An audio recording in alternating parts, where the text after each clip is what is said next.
చెప్పాడు కదా ఆయన పని చేయకుండా అన్నీ అయిపోతాయని. అందుకే కదా ఈ పని చేశాడు. ఇప్పుడు 3 బ్రీచ్ చేసుకుంటూ చూడని వ్యక్తిని ఏమంటాం మనం? అదే మరి ఈ రాష్ట్రాన్ని వారిగా దారుణంగా చేసిన వ్యక్తిని ఏమంటాం మనం? బాధ్యత ఉంటే మరి చేస్తారా? అంటే ఒక చేతగాని వ్యక్తి సమర్థించుకునే విధానం పనిచేయొద్దని సమర్థించుకుంటున్నాడు. మనందరికీ పని లేదు.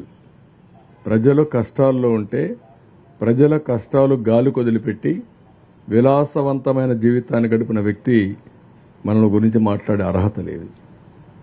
అదే గాని ఈరోజు ఇలాంటి ఇప్పుడే కాదు, ఏ రోజైనా ఈ రాష్ట్రంలో వరదలు వస్తే పట్టించుకున్నాడా? వరద వస్తే బాపట్లలో కార్పెట్ వేసుకొని నడిచిన వ్యక్తి, డయాస్ పెట్టి పొలంలో నష్టాన్ని చూసిన వ్యక్తి, ఇప్పుడు నేను బురదలో తిరిగాను కాబట్టి బురద నీటిలోకి వచ్చాడు. ప్రజానాయకుడు అనేవాడు సేవాభావం ఉండే వ్యక్తి. ముందు మనం ఆచరించి ఇంకొకరిని ఆచరించమనాలి. నేను ఆ బురద నీళ్ళలో పోకపోతే మా అధికారులు ఎందుకు పోవాలి? అడిగే రైట్ నాకు ఎక్కడుంది? అంటే మేము వాళ్ళు పోకపోతే వాళ్ళు ఏం కావాలి? అక్కడ నాశనం అయిపోవాలనా? అంటే ఇది బాధ్యత. అందుకే నేను చెప్పాను మీకు, ఇలాంటి వ్యక్తులు రాజకీయాలకు అర్హత లేని వ్యక్తులు.